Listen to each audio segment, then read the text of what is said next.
ES Audio. From the Evening Standard in London, I'm John Weeks, and this is The Leader. Well, it was sad, but also the second best in the world. I think we should be really proud of that. I think they should be, I think what they've done for football in this country is amazing. They took their chances and unfortunately we didn't. I mean, we did have a big chance, obviously Lauren Hem hitting the crossbar. It was so close and the penalty really had my heart in my mouth, I can't lie. So women's football is definitely on the horizon and I'm all for it. Unfortunately, it wasn't the result we hoped for. We still played well. I just think it wasn't our day today, but we'll come back stronger, 100%. Despite an impressive run to the final of the World Cup, it wasn't to be for the Lionesses. So, it's not coming home, but they are. And now the question is, how do we celebrate their performance in the tournament? Well, the bad news is it doesn't look like we're going to get that extra bank holiday, but there are signs the powers that be will organise something to give them a hero's welcome home. Before the final had kicked off, Sports Secretary Lucy Fraser was upbeat about a celebration for the team, win or lose. We will definitely be celebrating the victory of the Lionesses.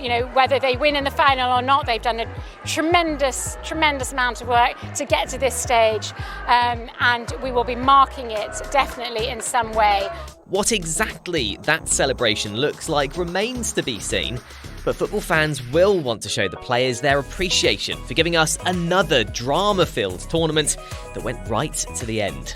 The Evening Standard's Arts Correspondent Robert Dex joins me now.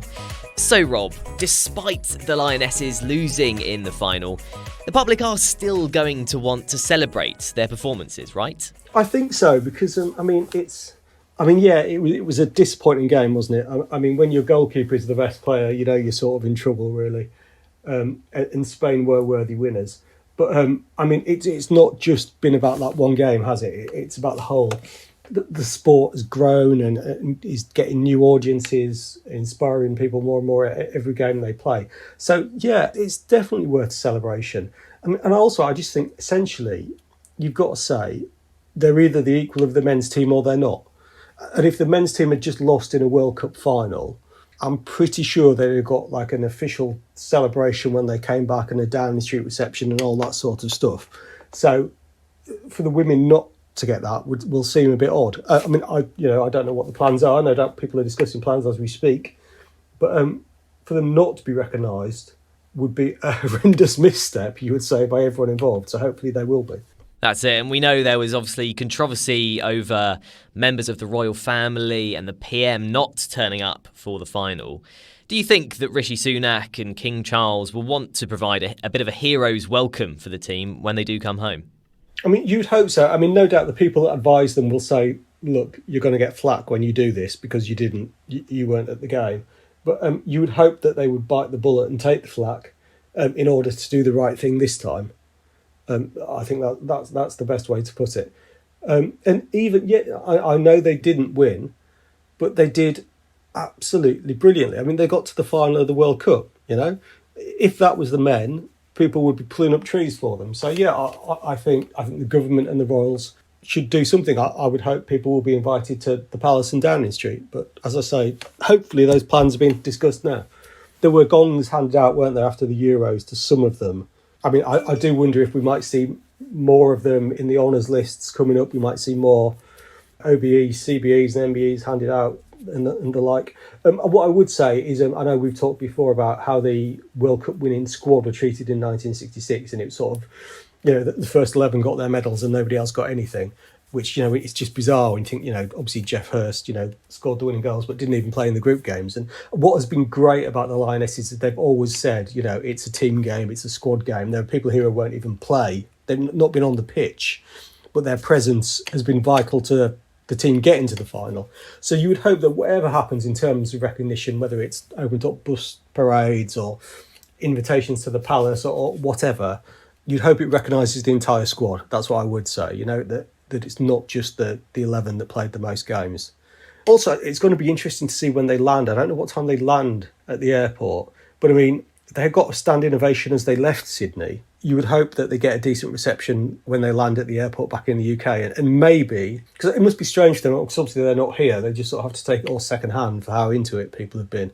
So hopefully that would be sort of a bit of a glimpse for them, if you like, of the appreciation that people in the UK have got for them. Maybe a first sort of glimpse of it, and then hopefully something more formal down the line. And as you've mentioned before, for the Euros, they had an event on a stage in London, but didn't quite get an open-top bus parade or anything like that. Do you think they deserve the same as what happened with the Euros in terms of just a sort of on-stage event, or something more this time? I think it's something more, because it's not just about that game, is it? It would be a celebration of the last however many years, and particularly the last 2 or 3 years, where they've really sort of stepped up and the game has gone to a whole different level. So I think it would be a recognition of that. And people like Lucy Bronze and Mary Earps, who, I mean, I don't know, but they're probably not going to play another World Cup. People like that who've helped transform the sport, I mean, I think that's the very least they deserve. I'm not suggesting they're all going to retire tomorrow, but they certainly probably won't see another World Cup in 4 years' time. I totally getting to a World Cup final. I mean, how do you quantify these things? It's better to win the Euros than lose a World Cup final. But they're major achievements. And maybe it would be in some way slight recognition that actually winning the Euros, while they were lauded, they perhaps didn't quite get the reception that deserved. So make up for it this time. And there will be people, Rob, who argue, well, the men's team didn't get an open-top bus parade when they lost the Euros final in 2021.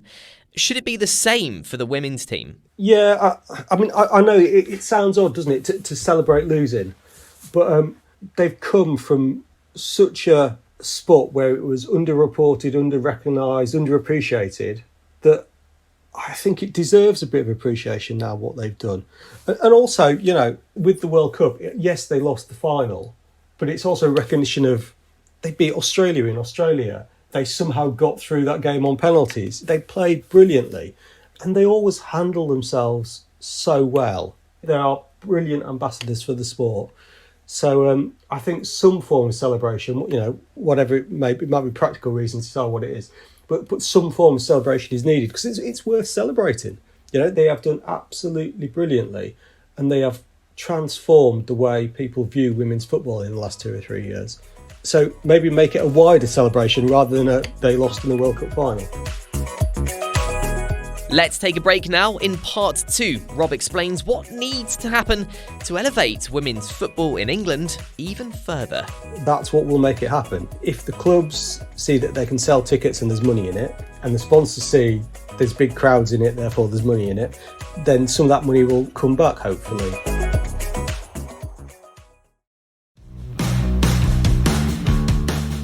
And the way the team has captured the attention and the affection, really, of the public has prompted more conversation, certainly over this World Cup, about equality in the women's game, encouraging more girls to get into football and other sports. Will that legacy last? You'd have to ask me in 10 years' time, wouldn't you, really, for me to give you a decent answer? But, I mean, you would hope so. Certainly, I mean, you know, the early signs are promising. I think the thing with anyone who's involved in women's football will tell you is it's great at the WSL and it's great at the very bottom, like the very young kids getting into the sport. It's in between, you know, it's often teenage girls that drop out of sport, and it's keeping them in, I think, that's key, if you like. So you don't have like the two extremes, that you have like a consistent journey all the way through.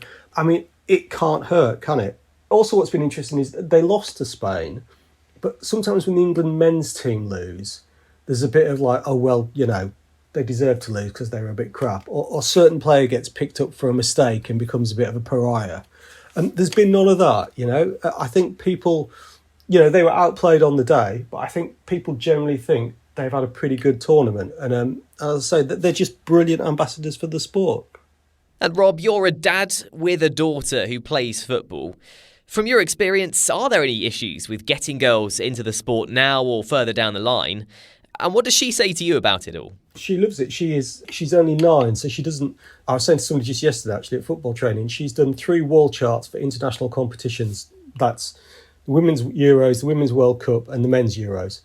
And England have been in the final of all of them, which I think is freakish, but obviously she just thinks is normal. So she's kind of fortunate to be here while they're being successful. I think it's not just that they're seeing girls playing football, but they're seeing them play it well and successfully. I mean, that's bound to have an impact, you know? But as I say, it's easy when they're that age. The tricky bit is as you get into sort of teenage years, is keeping people in sport and in football, keeping girls in sport and football, and that's the hard bit. But it can only have a positive impact, surely. Do you think the powers that be in football, who actually really make things happen and control where money goes and things, will do more for women's teams, both big and small, off the back of this tournament?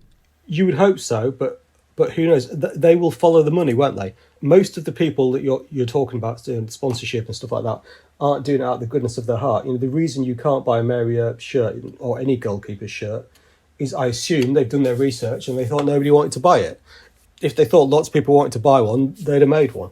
So we're at a funny point, aren't we? I mean, Arsenal in the Women's Super League have started to play at the Emirates and sell out the Emirates.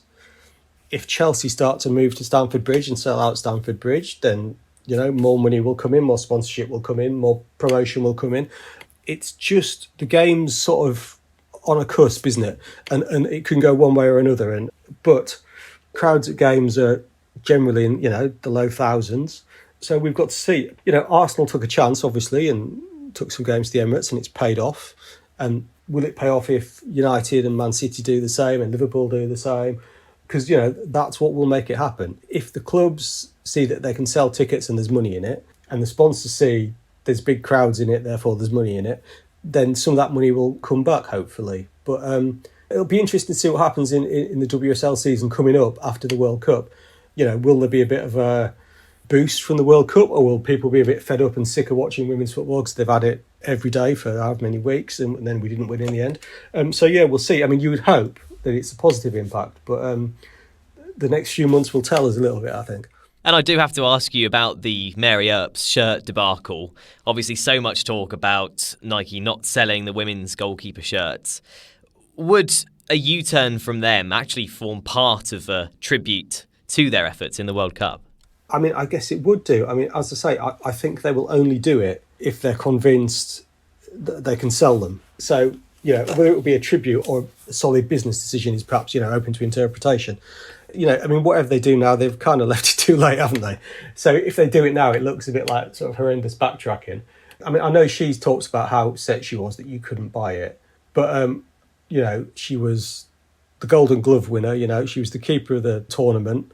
She was the best player at the final. That clip of her using industrial language has gone completely viral. You know, maybe those are the tributes that she's going to get. I think, while I can see why she was upset, maybe her attitude's got to be, well, you know, who cares? You know, she's moved beyond that now. Pick up the Evening Standard newspaper or head to standard.co.uk for more news, interviews and analysis. That's The Leader. Thanks for listening. We're back tomorrow afternoon at 4 o'clock.